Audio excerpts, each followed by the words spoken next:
मोनद' हारि सुतिया मरान मटक टाइ आहम कच राजबंशी आरो टि ट्राइबफोरा गोबां समनिफ्रायनो एसटि जानो थाखाय आसाम सरकारनाव खुद्रिबाय थादों। बे लेखायैनो आसाम सरकाराबो बिसिनि खुद्रिनायखौ गनायनानै लानानै 8 बार रेकमेन्डेशन हरदोंमोन। रेकमेन्डेशन होनानै आरजिआइनिसिम दैथायहरदोंमोन बिसिनि मेमोरेन्डामखौ। नाथाय आरजिआइआ बिसिनि माबाखौ बिजिरनानै नायनानै नुनो मोनबाय बिसोर मोनद' जनगोष्ठीया जायफोर एसटि बिदों बिसोरो एसटिनि क्राइटेरियायाव गोलैया आरो बिसोरो उन्नत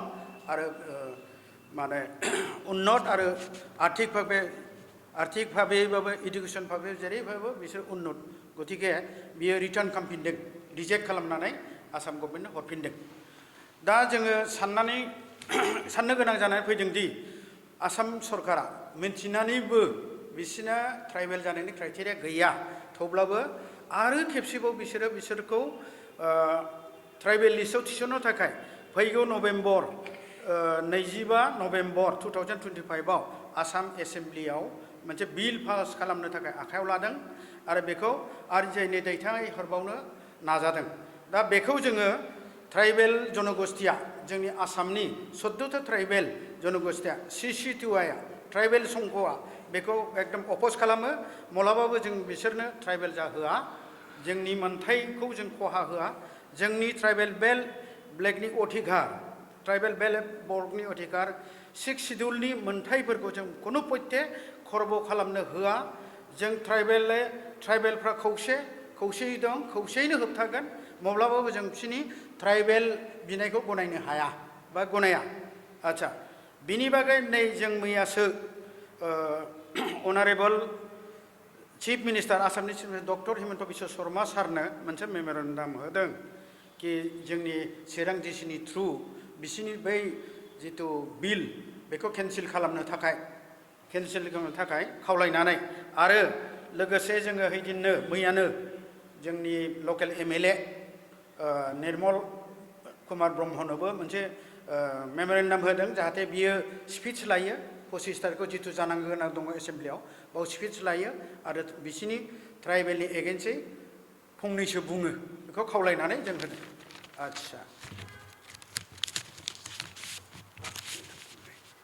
जुदि बिथांमोननो बै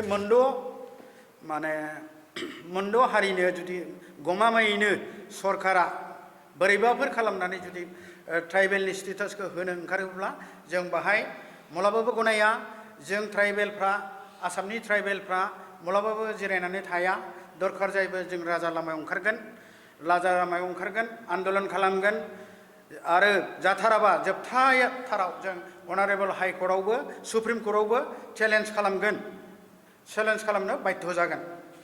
एसेनोसै, गोजोन्थों।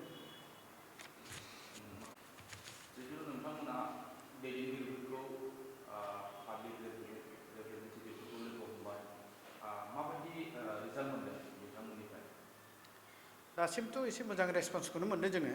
बिथांमोना हानायमानिखौ बेहाय सावरायनो नागिरदों एसेम्ब्लियाव आरो बिसोरा मोनसे LOPनि थ्रु थांनांगौ जायो होनदों।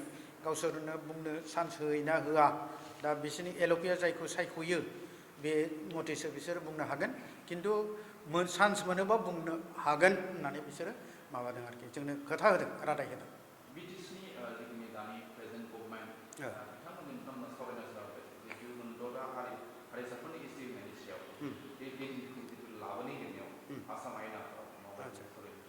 जोंहा BTCआव बा BTRआव मोनसे जोंनि ट्राइबेल संघआ मोनसे कोअर्डिनेशन कमिटि दङ।